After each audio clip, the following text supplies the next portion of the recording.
মুর্শিদাবাদের শামশেরগঞ্জের ঘটনার প্রতিবাদে বিজেপির হাওড়া সদর শাখার ওরফে পুলিশ কমিশনার অফিস ঘেরাও বিক্ষোভ কর্মসূচি ঘিরে উত্তেজনা। বিজেপি কর্মীদের পুলিশের ব্যারিকেড ভাঙার চেষ্টা পুলিশের সঙ্গে।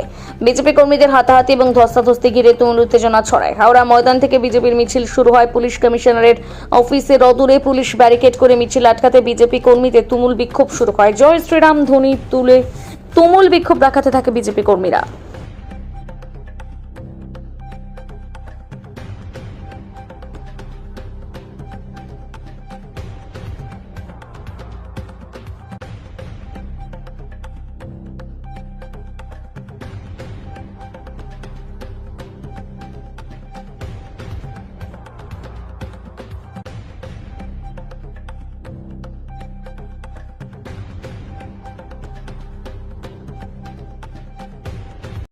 আজকে হাওড়া সদর বিজেপির পক্ষ থেকে যে কার্যক্রম সিপি অফিস ঘেরাও ছিল আজকে সম্পূর্ণরূপে আজকে সাকসেস হয়েছে। কারণ আজকে গোটা পশ্চিমবঙ্গ তথা ভারতের মানুষ কিন্তু আজকে উজ্জীবিত। কারণ আপনারা জানেন যে পশ্চিমবঙ্গে এত হাজার চাকরি বাতিল, তারপরে যে সাধারণ চাকরি যারা শিক্ষকরা আজকে রাস্তায় বসে আছে। এই দুর্নীতিগ্রস্ত সরকার উল্টো দিকে মুর্শিদাবাদে শামশেরগঞ্জে যেভাবে যে তৃণমূল সরকার পরিচালিত যে দাঙ্গা হয়েছে, সেখানে হিন্দুরা ঘর ছাড়া এবং অনেক হিন্দু মারা গেছেন।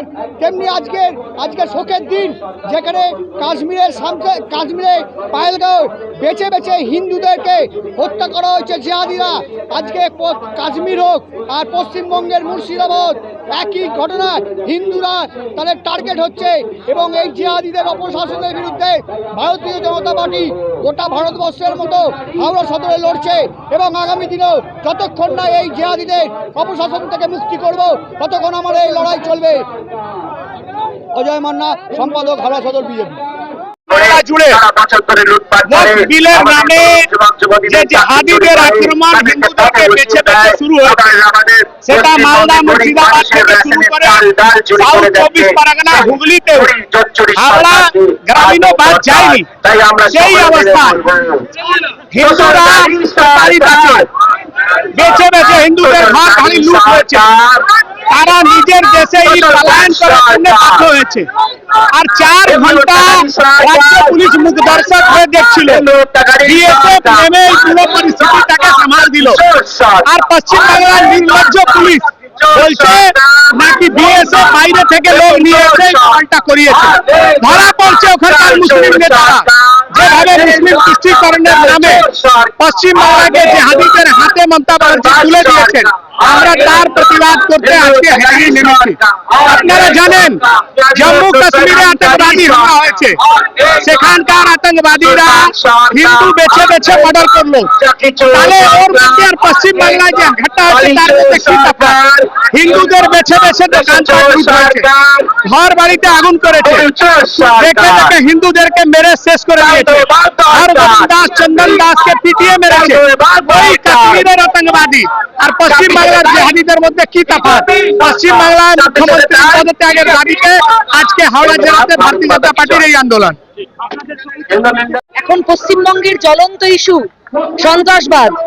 পশ্চিমবঙ্গে সন্ত্রাসবাদের আগেও ছিল, আমরা দেখেছি যবে থেকে মাননীয়া পশ্চিমবঙ্গের মসনদে বসেছে তবে থেকে পশ্চিমবঙ্গ গোলা বারুদের একটা আগ্নেয়স্তূপের উপরে বসে আছে। এখানে সবসময় অকাল কালী পুজো চলে, অকাল দিওয়ালি চলে, যে কোনো সময় বারুদের স্তূপ ফাটে এবং আমরা দেখতে পাই মানুষের মৃত্যু ঘটে। আর এই মুহূর্তে আমরা কি দেখতে পাচ্ছি? এই জেহাদিদের দুরন্তপনায়, এই লুঙ্গি বাহিনীর অত্যাচারে আজ হিন্দুরা নিজ ভূমে পরবাসী। আজকে মুর্শিদাবাদে তারা ঘর ছাড়তে বাধ্য। মহিলারা প্রাণ ভয়ে স্বামীকে নিয়ে সন্তানকে নিয়ে মালদায় ছুটছে। অন্তঃসত্ত্বা মা 5 দিনের ছোট বাচ্চা জন্ম দিয়ে তাকে নিয়ে অন্যত্র যাচ্ছে। আমরা কি এই বাংলায় চেয়েছিলাম? এই বাংলার জন্য কি মাননীয়াকে 34 বছরের যে অপশাসন তা থেকে মুক্তি ঘটিয়ে নিয়ে আসা হয়েছিল? বাংলার মায়েরা বোনেরা আজকে কাঁদছে। কেন কাঁদছে? একটা শিক্ষক মানে একটা পরিবারে 5টা মানুষ, ছোট্ট শিশু, স্ত্রী, বয়স্ক বাবা মা, আজকে তারা অনাহারে থাকবে 31শে ডিসেম্বরের পর থেকে। এই ধরনের অবস্থান পশ্চিমবঙ্গে তৈরি করেছে আজ আমাদের নির্মমতা। সেই নির্মমতার প্রতিবাদে তার বিরুদ্ধে সোচ্চার হতে আজ আমরা পুলিশ নীরব দর্শক। পুলিশ মাননীয়ার চটি চাটা ভূমিকা পালন করছে। পুলিশের নীরব ভূমিকা এমন, যখন হিন্দুরা আক্রমণ হচ্ছে, হিন্দুদের ওপর আক্রমণ সারিত হচ্ছে, তখন পুলিশ লুকিয়ে যাচ্ছে। আর যখন কোনো শিক্ষক তার ন্যায্য দাবি নিয়ে রাস্তায় বেরোচ্ছে, তখন তিনি দবাং পুলিশ হয়ে যাচ্ছেন, সেই শিক্ষকের ওপর লাঠি ভাঙছেন। থেকে বড় কথা, মমতা ব্যানার্জি এতটা নির্লজ্জ যে পরিবারে একজন বাবা এবং সন্তান দুজনকে কুপিয়ে খুন করা হলো মুর্শিদাবাদে, সেই পরিবার ওই মমতা ব্যানার্জির যে উপঢৌকন তাকে প্রত্যাখ্যান করেছে। 10 লক্ষ টাকা, যেটা একটা দুটো জীবনের থেকে অনেক অংশে কোনোভাবে ক্ষতিপূরণ করা যায় না, সেই জায়গাকে প্রত্যাখ্যান করেছে তারা। এখনো মমতা ব্যানার্জি নির্লজ্জের মতন মিডিয়ার সামনে দাঁড়িয়ে বলছে আমরা তাদের সন্তানের পড়ার খরচা দেব, আমরা তাদের 10 লক্ষ টাকা দেব।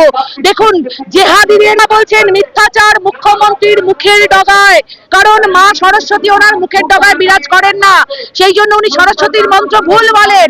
ওনার মিথ্যাচারে গোটা বঙ্গবাসী আজ রুদ্ধশ্বাস অবস্থা, আজ গোটা বঙ্গবাসী মরণাপন্ন অবস্থা ওনার মিথ্যাচারের জন্য।